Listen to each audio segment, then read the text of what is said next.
Bapa dalam surga, kami berterima kasih kepada Tuhan atas setiap anugerah Tuhan untuk kami bersama-sama bisa berkumpul pada hari ini. Khususnya kami dapat melihat bagaimana Tuhan yang begitu baik, yang masih memberikan kepada kami satu wadah untuk kami dapat dibentuk oleh Tuhan. Tolonglah kami ya Tuhan, supaya kami dapat lebih rendah hati mengikut Tuhan. Ampunilah kami kalau kami masih dengan penuh arogansi, untuk kami dapat menjadi bagian di dalam pekerjaan-Mu.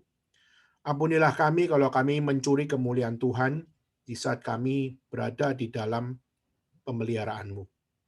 Mohon Tuhan yang campur tangan dalam setiap apa yang kami lakukan, supaya kami sungguh-sungguh dapat mengetahui bahwa segala sesuatu jika bukan karena Tuhan, maka kami tidak mungkin dapat menghidupi kehidupan ini dengan benar. Mohon Tuhan sadarkan kami akan kemegahan diri yang tidak penting, karena kemegahan yang sejati hanyalah Tuhan saja. Tolonglah kami dalam pembahasan kami pada siang hari ini, dan kami pakai waktu yang singkat ini untuk kami dapat bersama-sama belajar menelaah dengan kritis bagaimana kami sepatutnya memahami tentang konsep predestinasi, khususnya di dalam setiap perdebatan yang ada. Mohon Tuhan campur tangan, supaya kami dapat belajar dari setiap konteks yang ada, untuk kami bisa hidup sebagai orang percaya di dalam pemeliharaan Tuhan dengan perspektif yang benar. Mohon Tuhan yang pimpin dari awal sampai akhir pembicaraan dan juga sharing yang akan kami dengar. Inilah doa kami ya Tuhan. Di dalam nama Tuhan Yesus Kristus, kami bersama-sama berdoa, kami bersyukur pada Tuhan. Amin. Baik, saudara sekalian, kita sudah bahas akan tema ini beberapa kali. Kita sudah bandingkan akan bagaimana pemikiran dari Agustinus dengan Pelagius. Kita sudah bahas untuk pemikiran bagaimana antara Luther dengan Erasmus. Kita juga sudah bahas antara Calvin dengan Arminius. Dan hari ini kita membahas tentang bagaimana pemahaman tentang predestinasi, khususnya dari pemikiran dari George Whitefield dan juga John Wesley. Kenapa kita perlu untuk membahas ini adalah karena kita melihat bahwa apa yang mungkin menjadi pergumulan George Whitefield dengan John Wesley adalah pergumulan yang sangat dekat dengan pergumulan kita semua sebagai orang Kristen. Kenapa? Karena kita tahu bahwa banyak sekali relasi kekristenan itu adalah satu relasi yang kalau kita bisa katakan adalah relasi yang sangat dekat, relasi yang sangat intim, dan relasi persahabatan yang berada di dalam setiap orang Kristen di dalam memiliki hubungan. Jadi mungkin kita berpunya teman, dan di mana teman kita sama-sama Kristen, tapi mereka justru punya konsep yang sangat berbeda dengan apa yang kita pikirkan. Nah, saudara, sebenarnya kalau kita melihat George Whitefield dan John Wesley, mereka ini teman baik, saudara. Mereka tinggal satu zaman. Dan bahkan George Whitefield itu teman yang baik sekali, sehingga waktu George Whitefield, pada saat dia waktu berada di Amerika, di mana dia asalnya adalah dari UK, dan di saat dia di dalam pelayanan ada satu masa di mana dia pergi ke Amerika, dia mempercayakan jemaatnya kepada John Wesley. Padahal secara doktrin, mereka berbeda. Tetapi satu hal George Whitefield mengatakan, saya serahkan jemaatku padamu karena hanya kamu yang saya percaya untuk mengembalakan jemaat saya. Namun, dia juga mengatakan, jangan engkau membahas tentang predestinasi. Karena engkau jelas sangat berbeda dengan pandangannya Whitefield tentang predestinasi. Saudara mempercayakan jemaat kepada orang yang jelas-jelas doktrinnya berbeda. Saudara itu butuh satu iman yang besar. Kenapa? Karena sebenarnya kalau mempercayakan seseorang untuk menjadi gembala bagi jemaat, tetapi dengan doktrin yang sangat berbeda, saudara, itu adalah sebuah bumerang sebenarnya. Kenapa? Karena bisa merusak jemaat itu tidak memiliki doktrin lagi yang original, tetapi dirasuki oleh doktrin-doktrin yang sebenarnya sangat-sangat tidak bertanggung jawab. Tapi saudara, ini menjadi sebuah pertanyaan. Friendship kadang-kadang apakah bisa memberikan impact yang baik? Atau jangan-jangan friendship kadang-kadang justru membawa impact yang buruk? Pergaulan Kristen, apakah sesungguhnya perlu dididik lagi? Atau pergaulan Kristen sudah sempurna? Sehingga akhirnya kita tidak perlu untuk mengajari orang bagaimana bergaul, apalagi sesama Kristen dan sebagainya. Nah, ini sudah, maka hari ini saya waktu coba untuk men-sharingkan tentang predestinasi, saya lebih tertarik untuk bagaimana kita juga bisa belajar dari bagaimana kita bergaul dengan sesama Kristen. Tentunya yang berbeda doktrin dengan kita. Ya. Oke, so sekalian, George Whitefield adalah seorang hamba Tuhan yang bisa dikatakan salah seorang pengkhotbah yang terbesar sepanjang zaman. Di dalam sejarah UK, George Whitefield merupakan seorang yang sangat-sangat populer luar biasa. Bahkan di usia dia masih muda, umur 20 tahun, saudara, tepatnya 22 tahun. Dia di London, dia bikin KKR, saudara. Umur 22 tahun dia mengadakan KKR di London, dan akhirnya London mengalami revival. London mengalami kebangunan rohani. Luar biasa besar. Nah, bagaimana dengan John Wesley? John Wesley satu zaman dengan George Whitefield, tapi dia adalah orang yang sebenarnya tidak membawa satu kebangunan rohani yang besar seperti John Whitefield. John Wesley lebih kepada dia seorang missionary sebenarnya. Jadi dia bukan seorang yang membawa sebuah dobrakan awakening atau dobrakan tentang revival. Enggak. Dia adalah orang-orang yang sebenarnya mempunyai jiwa misi. Dan dia pernah melayani di Georgia. Georgia itu adalah di daerah Turki situ. Tapi akhirnya pelayanan misi mereka itu nggak berhasil. Jadi mereka pergi ke Georgia, mereka melayani di sana, mereka memberitakan Injil di sana. Tapi setelah beberapa bulan, akhirnya mereka kembali ke Inggris. Dan akhirnya kita melihat bagaimana John Wesley akhirnya menjadi seorang yang mulai belajar bagaimana mengerti tentang firman Tuhan lebih dalam lagi. Lalu disitulah John Wesley mulai giat di dalam memberitakan Injil. Nah, di satu sisi kita melihat pelayanan George Whitefield itu begitu hebatnya, begitu populernya, luar biasa, sehingga saudara, pelayanan George Whitefield adalah pelayanan yang sangat-sangat bombastik di zaman itu. Nah, dia mengenal John Wesley. Dan akhirnya dia mengajak John Wesley gabung sama dia untuk sama-sama memimpin seperti Bible study, atau memimpin juga kebaktian-kebaktian, dan juga memimpin gospel rally dan sebagainya.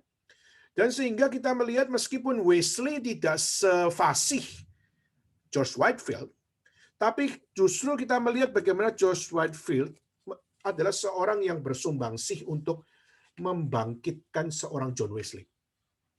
Jadi kalau kita bisa katakan ini adalah friendship yang sangat-sangat memberikan impact yang baik. Kenapa? Akhirnya John Wesley lebih rajin pelayanan, lebih rajin berkhotbah, lebih rajin memberikan Injil, dan bahkan lebih bisa menjadi berkat lebih banyak orang. Ya. Jadi secara friendship kita melihat Whitefield ini sangat-sangat mendukung pelayanan Wesley, sehingga akhirnya Wesley ini bisa menjadi seorang yang akhirnya dipakai Tuhan untuk memberitakan Injil. Namun, kita juga melihat bagaimana John Wesley punya doktrin berbeda dengan George Whitefield, tentunya tentang predestinasi. Nah, saudara, dia sangat peka terhadap kata predestinasi, sehingga Wesley mulai sejak mempelajari firman Tuhan, lalu dia baca Alkitab, dan akhirnya dia mendengar khotbah daripada George Whitefield, terus dia bergumul, dan akhirnya kita melihat John Wesley mulai berkhotbah menentang predestinasi. Jadi dia meyakini bahwa tema predestinasi itu adalah tema yang satanis. Sudah, ini sesuatu yang sangat jahat istilahnya. Kenapa? Karena ini sesuatu yang sangat-sangat mengganggu John Wesley.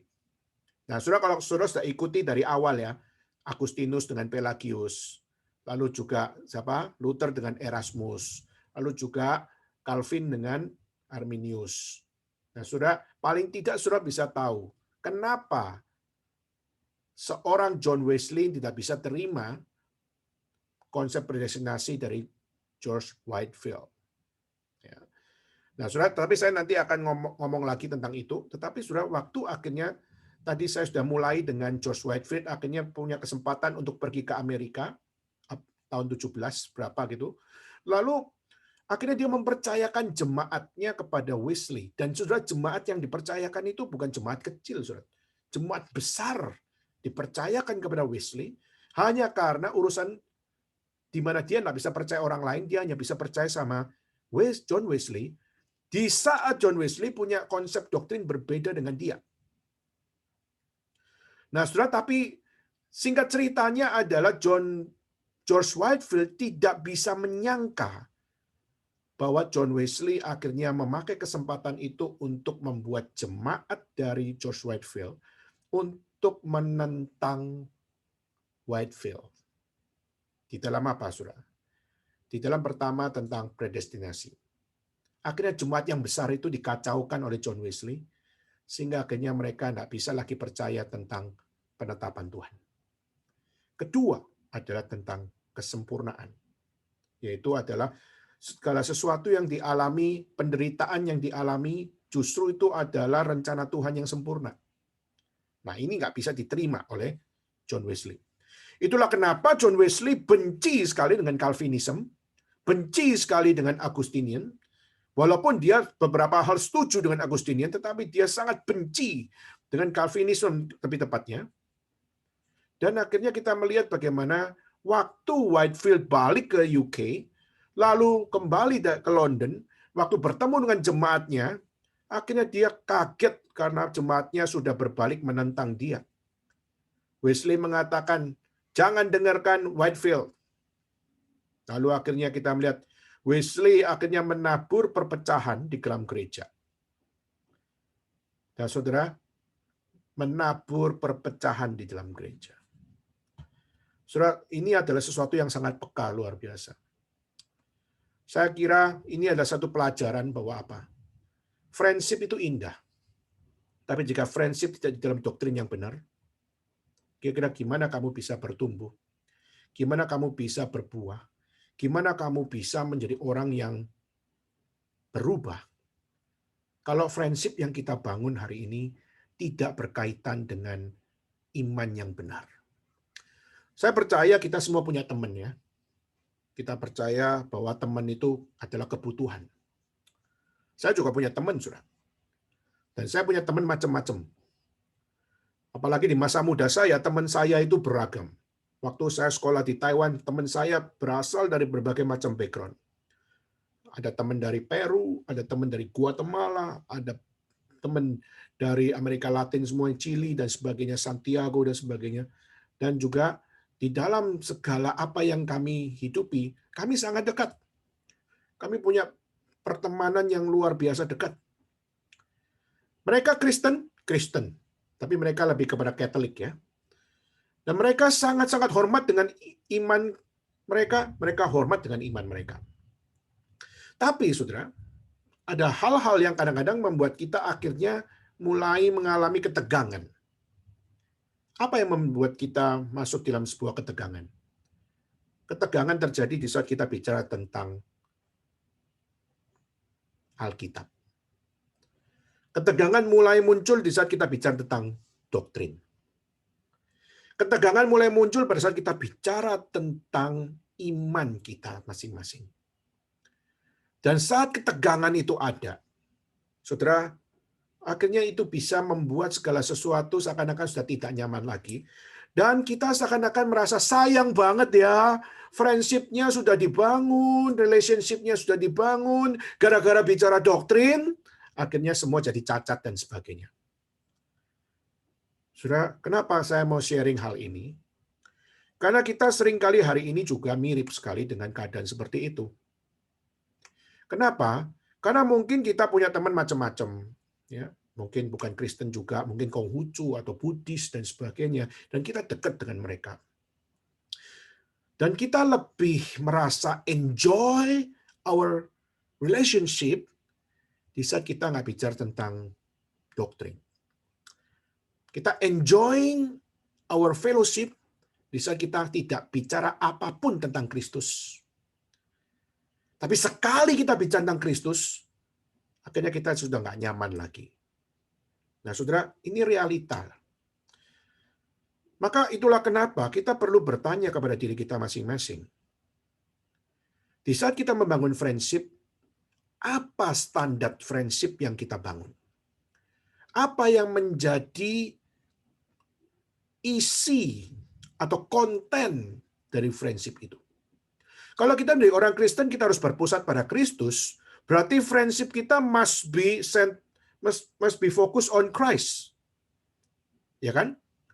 Tetapi saudara, kalau kita mau jujur, kita hari ini punya friendship, kita bangun sama teman-teman, apakah kita sungguh-sungguh membangunnya dengan pusat yang sama, yaitu Kristus? Nah, saudara, Whitefield dan Wesley, kita bisa belajar bahwa mereka adalah orang-orang yang membangun friendship sama-sama. Tetapi kita juga melihat Whitefield dan Wesley akhirnya juga masuk di dalam ketidaknyamanan, ketegangan. Dan kita lihat ketegangan apa yang terjadi? Ketegangan doktrin. Dan waktu ketegangan doktrin terjadi, saudara sekalian, kita bisa melihat, disitulah kita melihat Wesley dengan berani, dia bukan hanya sekedar mengajak jemaat dari Whitefield sendiri untuk melawan Whitefield. Tapi dia pun mengajarkan supaya apa?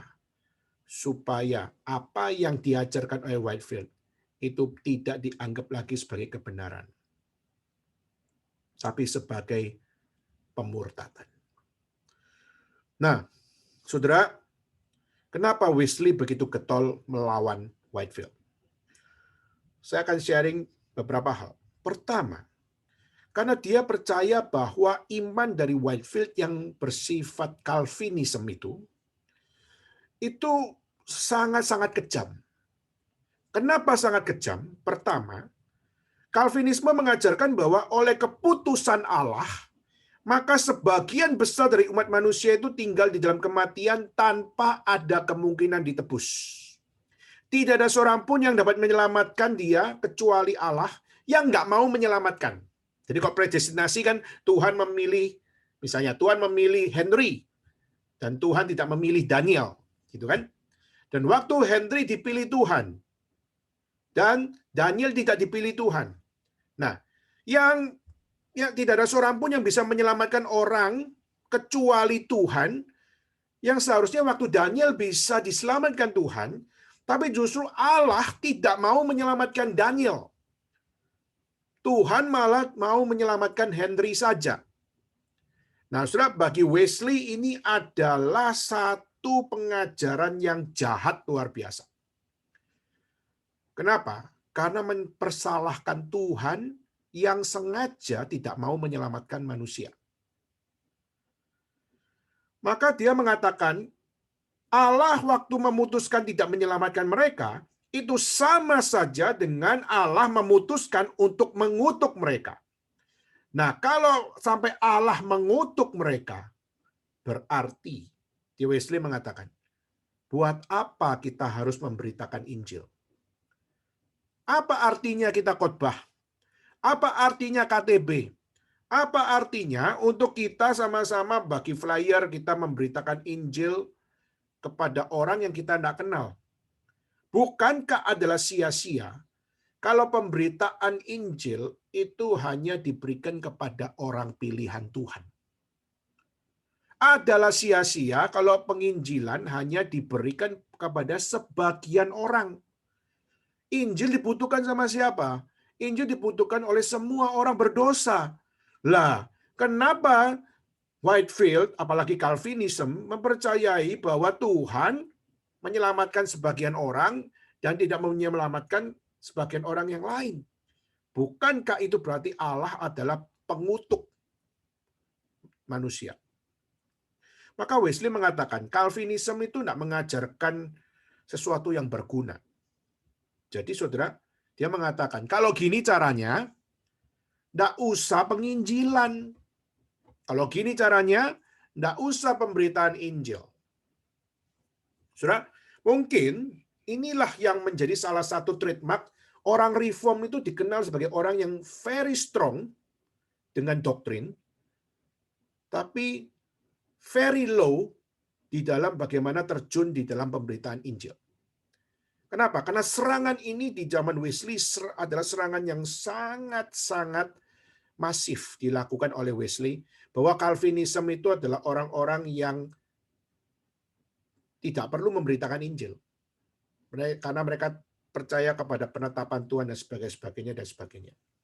Nah, saudara, tentu saja itu salah. Kenapa? Karena George Whitefield justru dipakai Tuhan membawa kebangunan rohani jauh lebih besar daripada Wesley, dan dia memberitakan Injil tidak seperti tuduhan yang diberikan, meskipun dia Calvinism, tapi dia sangat peduli untuk orang-orang yang belum kenal Tuhan untuk dengar Injil Tuhan, sampai dia bukan cuma di UK, tapi dia sampai ke Amerika dan membawa Great Awakening di sana.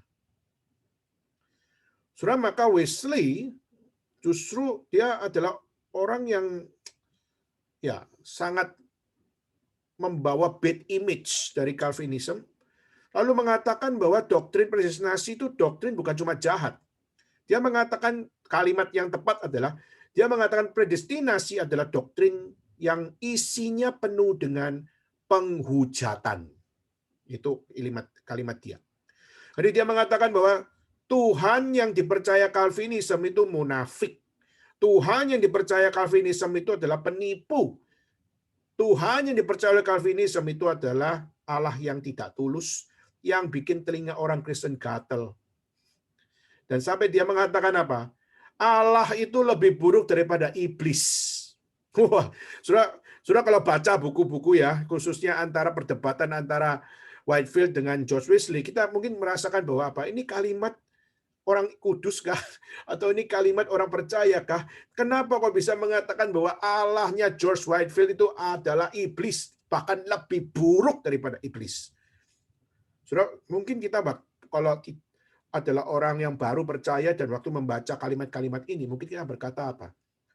Jangan-jangan Kristen ini salah, jangan-jangan. Jangan-jangan doktrin yang dipercaya orang percaya ini adalah doktrin yang kacau. Kenapa? Karena satu dengan yang lain nggak bisa sinkronis. Nah, Wesley mengatakan bahwa Allah yang kau percaya itu lebih buruk daripada iblis, lebih licik daripada iblis, lebih kejam daripada iblis, lebih tidak adil, lebih daripada iblis, dan kau mengatakan bahwa itu adalah kitab suci. Itu ajaran kitab suci. Dia mengatakan, iblis tidak pernah mengajarkan kitab suci. Nah, saudara, Wesley sangat-sangat tidak bisa terima iman predestinasi dari siapa yang namanya Whitefield. Maka itulah kenapa, saudara, kalimat yang dipakai oleh Wesley itu di dalam sejarah gereja atau dalam sejarah teologi, kalimat yang dipakai sama Wesley dikenal sebagai kalimat pengaduan paling pedas secara teologis di dalam sejarah. Tidak ada seorang pun orang di luar reform yang memberikan kritikan lebih pedas daripada John Wesley. Tidak ada satupun orang yang memberikan akan satu serangan yang tajam kepada Calvinism lebih gila atau lebih jahat daripada John Wesley. Walaupun kita bisa lihat Erasmus juga adalah orang yang kalimatnya juga jahat gitu ya. Tapi ini lebih pedas lagi ngomongnya. Lebih tajam lagi ngomongnya. Dan bahkan Wesley mengatakan bahwa apa? Arminian was right. Dia mengatakan Arminius itu benar. Bahwa segala fakta Injil diberikan kepada semua orang. Itu benar. Lalu dia mengatakan bukti bahwa manusia membutuhkan Injil. Maka manusia yang punya kebebasan untuk menerima Injil. Bukan ditentukan oleh Allah. Menentukan pilihan siapa yang diselamatkan dan tidak diselamatkan bukan Allah yang menentukan, tapi yang menentukan adalah manusia. Nah, saudara, jadi kalau kita lihat kalimat dari Wesley, kita hari ini lihat Wesley sekarang sangat dihormati di dalam gerakan metodis. Saudara jangan salah, metodis bukan bicara tentang John Wesley saja. George Whitefield juga adalah the father of Methodist. Jadi kita bilang metodis, saudara, tidak selalu semua adalah ajaran dari Wesley. Kita melihat metodis juga ada ajaran dari Whitefield. Jadi waktu kita melihat, apalagi kalau di Medan semua banyak metodis gitu ya. Tapi saudara, metodis pun tidak semua metodis adalah mengikuti akan dari Wesley. Tapi juga ada yang mengikuti daripada Whitefield. Nah, maka itulah kenapa kita melihat di dalam sejarah teologi, kita tetap menganggap metodis adalah rekan. Kenapa? Karena ada pengaruh Whitefield di dalam sejarah. Namun bukan berarti secara pure kita melihat bagaimana teologi metodis adalah teologi reform. Kita mengatakan bahwa tunggu dulu, karena justru kalau kita melihat dari sejarah Wesley, kita melihat bagaimana dia sangat anti dengan Calvinism. Nah, saudara, maka saya hari ini akan merangkum khususnya bagaimana kita belajar waktu John Wesley mengatakan bahwa segala sesuatu itu adalah sungguh-sungguh berdasarkan kepada apa yang dinyatakan oleh Whitefield atau justru adalah yang dituduhkan dari Wesley. Sebentar ya, saya rehat bentar karena baterai laptop saya lagi low. Saya cari dulu kabelnya.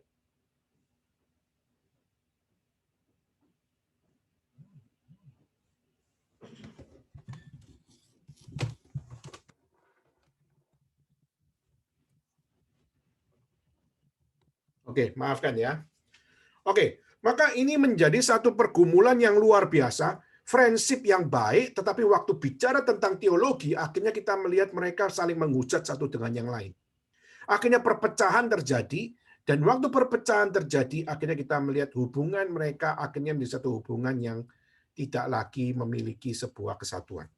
Saudara, maka ini menjadi sesuatu yang perlu kita pikirkan, yaitu bagaimana kita melihat pentingnya.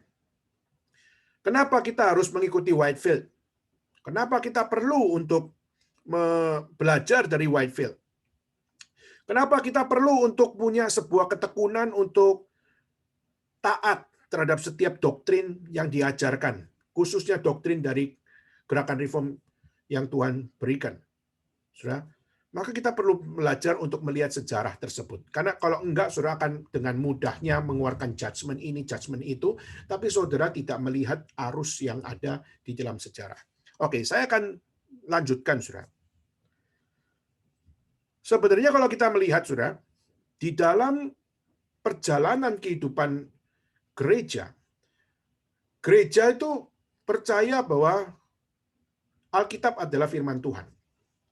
Namun kalau kita melihat di abad 17 di zamannya Whitefield dan zamannya Wesley, kita melihat Calvinism itu sebenarnya kondisinya adalah melorot. Calvinism waktu itu berada di dalam satu posisi yang sangat low, terutama bukan di UK saja, tapi juga di Amerika. Waktu Whitefield pergi ke Amerika di situ, Calvinism adalah satu golongan yang kita bisa katakan waktu itu melorot luar biasa. Kenapa? Karena ada seorang besar namanya Charles Finney. Dan kalau sekolah teologi, mungkin saudara bisa cari nama Charles Finney. Charles Finney itu adalah seorang revivalist.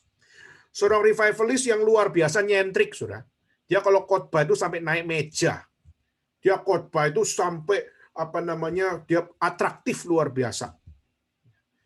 Nah, dia hamba Tuhan yang bisa dikatakan pengkhotbah yang bersemangat, tetapi saudara, dia sebenarnya kalau secara teologi sangat Pelagius, sangat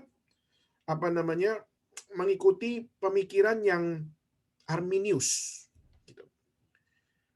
Nah, dialah yang memperkenalkan satu budaya yang hari ini kita pun juga lakukan. Yaitu apa? Budaya mengajak orang untuk maju dan bertobat. Itu pertama kali yang melakukan siapa? Bukan Tuhan Yesus. Di dalam sejarah gereja yang pertama kali memanggil altar call untuk orang-orang yang ada di tempat duduk mereka untuk maju ke depan, bertobat di depan. Itu pertama kali bukan dari orang reform, tapi dari seorang bernama Charles Finney, di mana dia sebenarnya kalau kita bisa katakan secara teologi, dia adalah Pelagian, dia adalah seorang Arminian, tetapi saudara, dia punya jiwa penginjilan yang luar biasa. Nah, inilah kesamaan dengan Whitefield, yaitu Whitefield punya cinta kepada penginjilan. Dan itulah kenapa kita melihat Amerika bisa menerima George Whitefield adalah karena penginjilan. Meskipun secara doktrin kita bisa katakan mereka menolak Calvinism, atau mereka sedang loyo-loyonya dengan Calvinism, tapi paling tidak mereka bisa menerima George Whitefield. Mereka bisa menerima adalah karena jiwa penginjilan tersebut. Nah, di Amerika, saudara, dengan zamannya George Whitefield, lalu akhirnya kita melihat zamannya Charles Finney, kita melihat bagaimana mereka itu di dalam dua teologi yang berbeda, tapi mereka punya kesatuan yang sama, yaitu apa?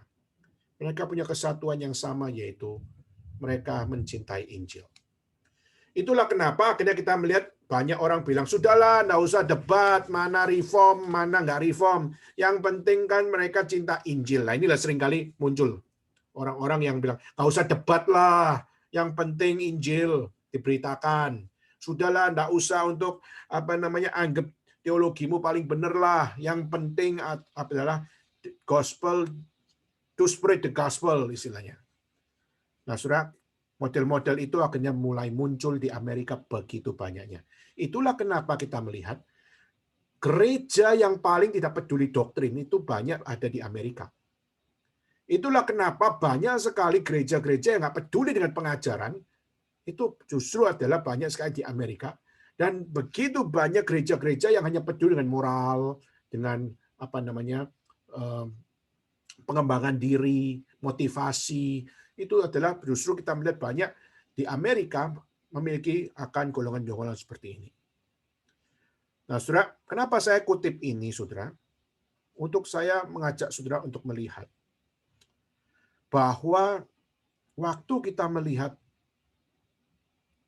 George Whitefield mempercayai predestinasi, mempercayai bahwa Tuhan menetapkan kaum pilihannya, Tuhan menetapkan rencananya, Tuhan menetapkan manusia ini diterima dan manusia yang tidak diterima tidak masuk surga. Nah, ini adalah sesuatu yang dianggap adalah hal yang jahat. Nah, pengaruh ini, pengaruh dari Wesley, pengaruh dari Pelagius, pengaruh dari semua ini, akhirnya membuat Arminian atau pakai istilah yang dikembangkan oleh Wesley itu lebih diterima oleh orang daripada Whitefield. Makanya kalau kita bisa jujur, saudara, orang Reform sama orang Injili lebih banyak mana? Kita akan dengan gampangnya akan melihat orang Reform itu lebih dikit daripada orang Injili. Kenapa? Orang Injili nggak butuh doktrin, nggak pentingin doktrin. Sedangkan Reform very strict with doctrine. Maka saudara, kadang-kadang very strict itu ada plus minusnya. Istilahnya mungkin kita bisa mengatakan bahwa terlalu kaku. Tetapi saudara, bukan berarti terlalu kaku itu always negatif. Karena kaku pun itu adalah sesuatu kebutuhan. Nah, tapi Arminian di zaman itu sangat menarik, ya, sangat booming. Mengapa, saudara? Karena pertama, Arminian memberikan jawaban yang lebih bisa diterima. Misalnya bicara tentang masalah kejahatan. Di mana Calvinism mengajarkan bahwa Allah menakdirkan kejahatan. Allah menetapkan kejahatan. Sorry, bukan menetapkan. lebih tepatnya mengizinkan. Ya. Jadi Allah mengizinkan kejahatan. Sementara Arminius atau golongan dari Wesley mengatakan bahwa apa? Allah itu cuma eh, membiarkan. Mengizinkan dan membiarkan itu beda. Kalau mengizinkan itu ada permission-nya. Membiarkan itu adalah tutup mata. Nah, saudara, itu menjadi satu hal, yaitu Arminius atau konsep-konsep yang ada pada Wesley dan sebagainya, itu lebih bisa diterima daripada waktu Calvinus mengatakan bahwa Allah itu menetapkan atau Allah itu mengizinkan dengan sengaja kejahatan. Sedangkan kalau Allah cuma tutup mata itu masih lebih positif daripada menetapkan atau mengizinkan. Maka banyak orang Kristen tidak suka Calvinism adalah karena kesannya Allah menetapkan dengan otoriter dan sebagainya. Kedua, Arminian atau konsep Wesley jauh lebih bisa diterima. Kenapa? Karena konsepnya lebih sesuai dengan kasihnya Allah. Allah mengasihi seluruh dunia ini. Maka Allah yang mengasihi itu menyelamatkan. Dan yang diselamatkan itu bukan sebagian orang. Nah, Arminius punya konsep menyelamatkan itu sebanyak-banyak orang. Makanya kalau ngadain KKR itu ngundang banyak orang adalah untuk apa? Mengundang banyak orang untuk supaya mereka bisa diselamatkan. Nah, saudara, kalau misalnya kita ngomong, kita mengadain KKR, misalnya KKR regional gitu ya, kita keliling-keliling sekolah. Ya mungkin, nggak tahu, ini mungkin ada beberapa pernah ikut KKR regional ya. Waktu KKR regional sudah masuk ke sekolah ini, ke sekolah itu, sudah khotbah kepada mungkin 50 orang, ratusan orang. Dan waktu kalian khotbah, kalian harap apa dalam khotbah itu? Pasti kita berharap waktu kita berkhotbah, ratusan orang bertobat, toh? Kita pasti berharap bahwa di dalam puluhan orang kita khotbah, mereka semua bisa bertobat. Nah, saudara, bagi Wesley itu jauh lebih make sense bahwa semua orang bertobat menerima Tuhan sebagai Tuhan dan Juru Selamat. Nah, saudara, tetapi Wesley justru mengatakan, coba lihat, kalau kasihnya Tuhan adalah diberikan kepada orang percaya saja, berarti bukankah yang cocok sama Tuhan dengan kasihnya diterima, yang nggak cocok sama Tuhan akhirnya dibuang sama Tuhan. Berarti kita berkhotbah untuk orang yang nantinya kalau cocok diterima Tuhan, kalau nggak cocok dibuang sama Tuhan. Bukankah ini berarti idenya Tuhan yang jahat dong? Ya. Jadi saudara, Arminius dan juga Wesley percaya bahwa apa? Alkitab itu enggak mengajarkan predestinasi.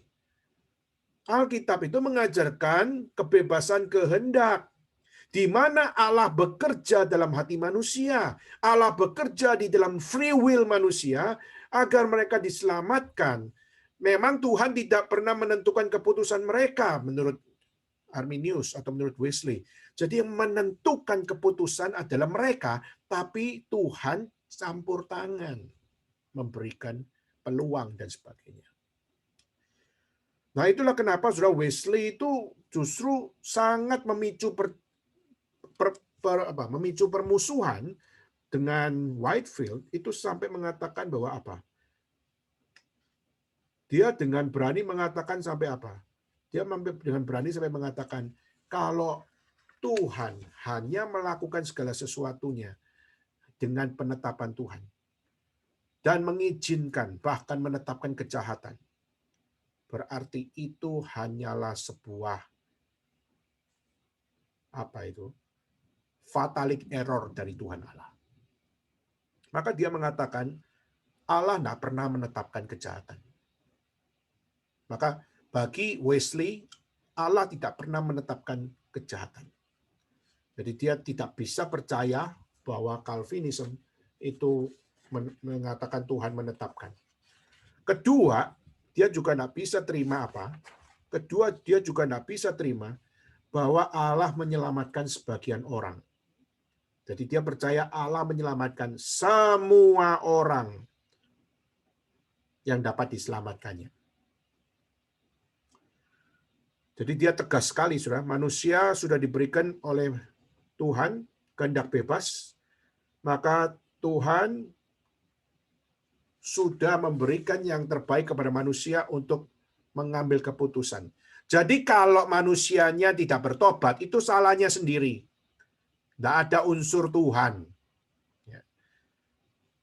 Jadi dia percaya bahwa waktu manusia bisa jatuh dalam dosa, dan waktu manusia bisa jadi Kristen, itu adalah karena totally by free will daripada manusia itu sendiri. Dan tentu saja, saudara, ini sesuatu yang tentu saja kita percaya bahwa ini berulang-ulang ditekankan bahwa dengan semua orang diselamatkan, maka itu sangat relevan dengan cinta kasih Tuhan. Jadi cinta kasih Tuhan kalau cuma setengah-setengah, itu bukan cinta kasih. Itu adalah satu perusakan. Nah, ketiga, Wesley memiliki satu kepercayaan bahwa Arminian atau bahkan Wesley percaya bahwa perkembangan penginjilan baru bisa bergerak di saat mereka mengadopsi konsep Arminian. Jadi mereka mengatakan bahwa penginjilan tidak mungkin berjalan di dalam dunia Calvinism. Calvinism tidak mungkin dapat mendorong perkembangan penginjilan. Jadi bagi Wesley, Calvinism hanya membawa bukan kepada penginjilan, tapi membawa kepada fatalism. Ini statement yang dipakai, di mana dia percaya bahwa waktu orang Calvinism hanya peduli dengan doktrin, tetapi dia tidak memberitakan Injil, maka dia hanya membawa orang-orang hanya menjadi para hakim yang membawa fatalism. Sedangkan Arminian, mereka tidak peduli doktrin, tapi yang penting kasih Tuhan yang diberikan kepada semua orang, maka penginjilan tidak peduli doktrinnya apa, yang penting memberitakan Kristus, maka itu menjadi sesuatu yang sangat mendorong penginjilan. Maka saudara, kalau saudara dengar kalimat-kalimat terakhir ini, saudara tahukah saudara, hari ini kenapa di Amerika reform tidak maju? Sebenarnya apa yang dikatakan oleh Wesley ini apakah ada benarnya? Kita percaya bahwa John Wesley adalah orang yang punya hikmat. Dia waktu mungkin mengatakan dengan kalimat yang kasar. Tapi satu sisi kita melihat sejarah bahwa apa? Betul-betul di Amerika, mana ada orang yang membawa kebangunan rohani selain George Whitefield sebagai orang Calvinism. Di luar orang reform, banyak orang melakukan penginjilan. Di luar orang reform, banyak orang melakukan kebangunan rohani. Tapi siapakah orang reform yang sangat konsisten membawa kebangunan rohani? Saudara, kalau kita mau jujur, setelah George Whitefield, tidak ada seorang pun yang dipakai Tuhan begitu besar seperti George Whitefield. Di zaman abad dia hidup. Setelahnya dia. Tidak ada. Kenapa, saudara? Karena orang-orang di Amerika, mereka justru kita melihat penginjilan justru dilakukan oleh orang-orang yang non-reform. Maka itulah kenapa waktu kita melihat banyak hamba-hamba Tuhan atau teolog-teolog Amerika datang ke STTRII, bahkan Westminster datang ke Jakarta, ya orang-orang reform kan?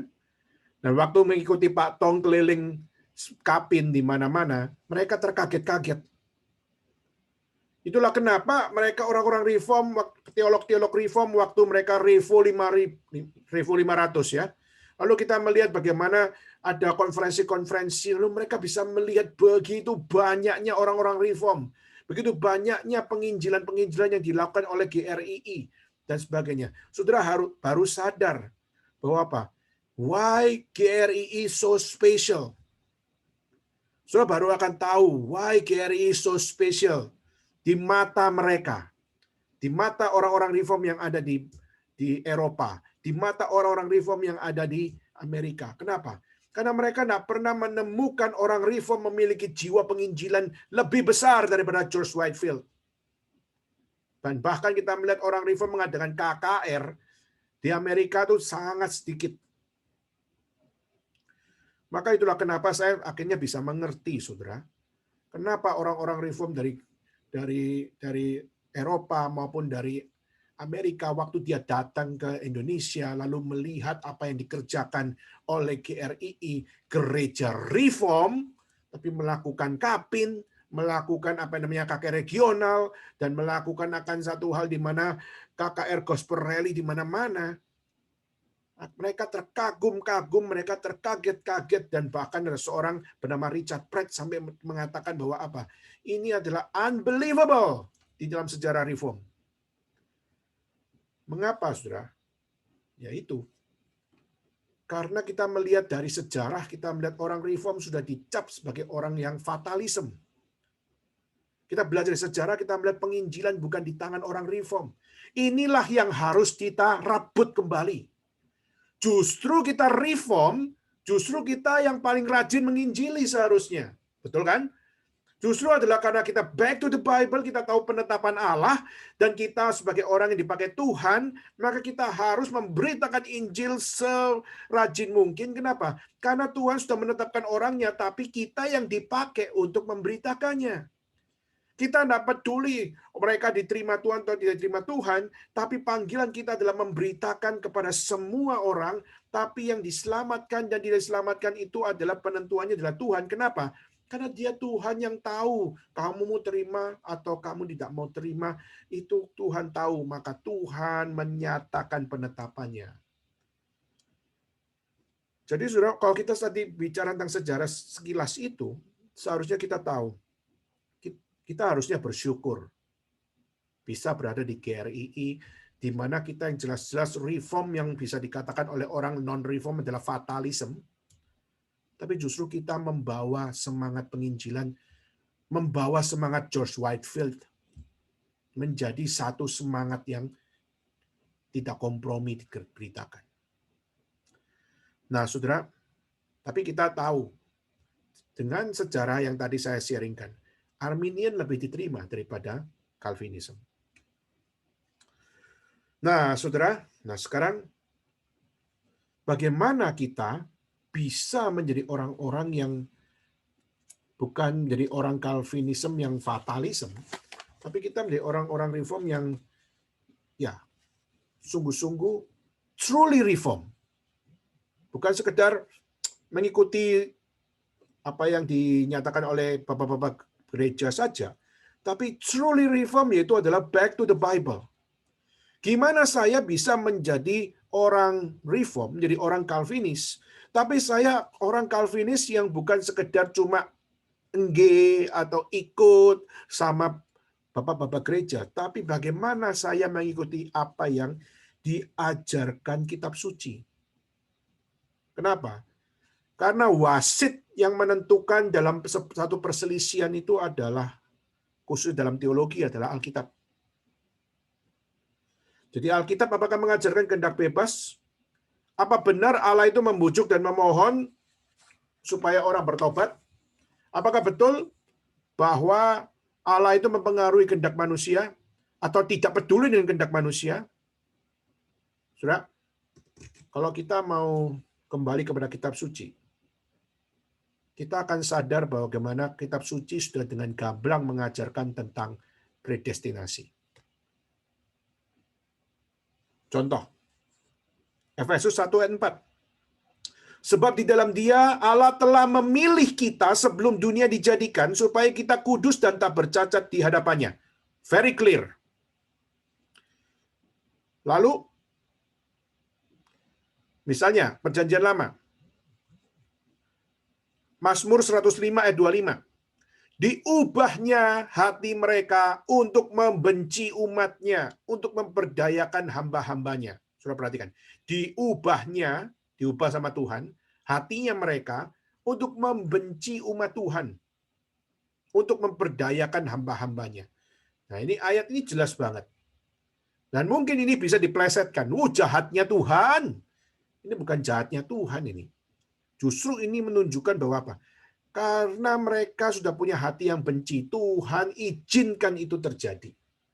Dan pengizinan Tuhan itu bukan di dalam menyatakan kejahatan Tuhan, tapi Tuhan mau menghajar mereka supaya mereka belajar dari kesalahan mereka.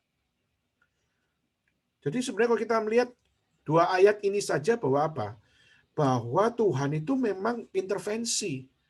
Open aja bahwa Tuhan memang intervensi memilih, Tuhan juga intervensi untuk supaya mereka membenci umat Tuhan. Alkitab dengan jelas memaparkan itu. Jadi kenapa kita harus menutupi apa yang jelas ada di situ? Satu ayat lagi, misalnya. Kisah Rasul 13 ayat 48, saya bacakan. Mendengar itu, bergembiralah semua orang yang tidak mengenal Allah, dan mereka memuliakan firman Tuhan. Dan semua orang yang ditentukan Allah untuk hidup kekal, menjadi percaya. Kisah Rasul 13 ayat 48. Coba perhatikan, saudara. Semua orang yang ditentukan Allah untuk hidup kekal menjadi percaya. Berarti kalau kita bisa jadi orang percaya itu saudara harus tahu, you cannot do this. Saudara tidak bisa menjadi orang percaya by your own. Menjadi percaya pun ada penentuan Tuhan.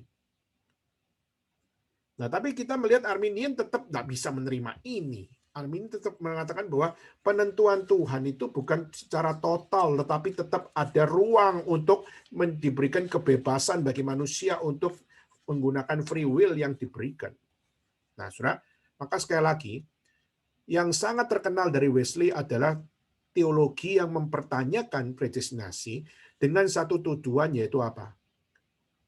Imannya Whitefield itu adalah iman yang percaya kepada Allah atau adalah iman yang percaya kepada iblis. Jadi dia anggap imannya Whitefield itu satanis sebenarnya.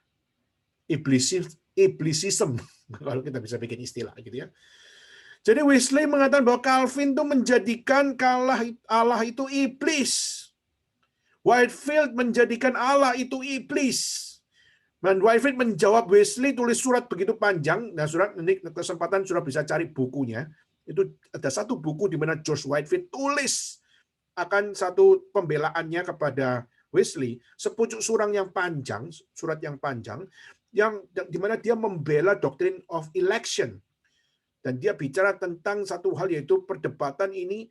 Dia mengatakan bahwa kamu harus membedakan mana iblis, mana Tuhan. Masa kamu bilang aku melakukan segala sesuatu ini adalah karena pekerjaan satanis. Aku justru ini adalah pekerjaan Allah. Dia coba menerangkan di dalam banyak tulisan-tulisannya. Nah, hari ini saya tidak secara detail untuk men-sharingkan perdebatan dua ini. Tetapi sudah satu hal yang saya mau tekankan, yaitu apa?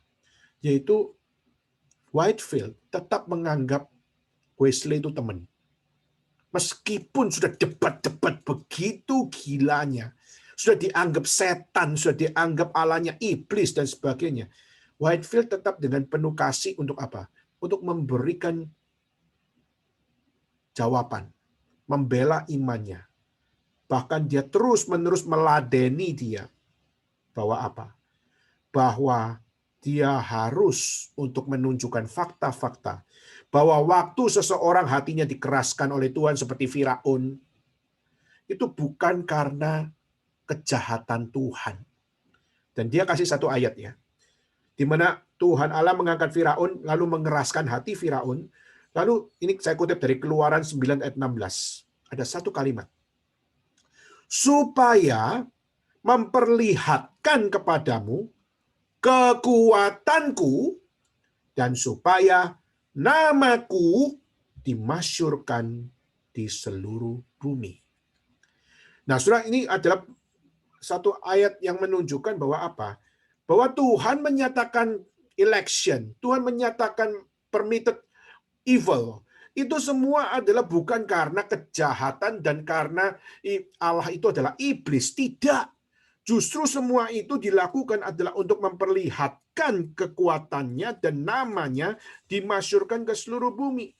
Maka itulah kenapa Whitefield mengatakan Allah nggak senang dengan kematian orang berdosa, di mana kematiannya itu adalah kematian yang tidak di dalam pertobatan yang sejati. Dan pertobatan yang sejati itu bukan by your own, tetapi adalah pertobatan dari Allah yang tahu engkau membutuhkan pertobatan itu. Jadi saudara, waktu kita lihat hal seperti ini, Whitefield tetap dengan konsisten sampai mati. Wesley juga dengan konsisten menyerang akan Whitefield sampai mati. Dan hari ini kita melihat Metodis menjadi salah satu gereja atau gerakan yang juga cukup besar. Dan kita melihat di Cungkook apalagi, kita melihat John Sung itu adalah anak pendeta Metodis. Kita melihat di dalam sejarah Seminari Alkitab Asia Tenggara, ada seorang bernama Peter Wongso, Wang Peter Muse, itu juga adalah dari Metodis. Kita melihat banyak orang-orang Metodis dibangkitkan oleh Tuhan di dalam sejarah Cungkook, di dalam gereja Cina. Kita melihat banyak orang Metodis dibangunkan. Tapi saudara coba lihat, pada saat mereka dibangunkan, apakah mereka back to the Bible dengan mendukung predestinasi, mendukung God's election? Saudara, kita juga melihat ada yang Tuhan bangkitkan. Tapi juga ada yang waktu mereka dibangkitkan pun, mereka tetap menjadi orang yang sama seperti yang dilakukan oleh Wesley dan sebagainya. Yaitu apa? Mereka tidak sincere heart back to the Bible. Maka, saudara, waktu kita melihat hal seperti ini, gimana ya kita bisa hidup sebagai orang percaya dengan sincere heart, melayani Tuhan. Kita capek loh berdebat. Kita capek loh untuk saling menghujat. Kita capek loh untuk kita bisa menerima penilaian-penilaian yang lain. Saudara, waktu mengalami semua ini, gimana kita menghadapinya? Saudara, jawabannya adalah setiap kita akan tahu bahwa hikmat Tuhan itu tidak semua orang bisa mengikutinya secara sempurna. Maka sampai hari ini, kita orang reform, kita bicara tentang doktrin, banyak orang pun tidak bisa mau terima. Waktu kita bicara tentang iman yang kita bicarakan, sulit bisa diterima dengan orang-orang non-reform yang bicara tentang iman. Saudara, kadang-kadang kita sebagai orang yang percaya kepada Tuhan, kita capek. Kenapa sih banyak orang nggak bisa ngerti? Kita sudah jelaskan doktrin ini, kita sudah tunjukkan ayatnya, kita sudah berikan akan buktinya, tapi mereka tetap nggak bisa percaya.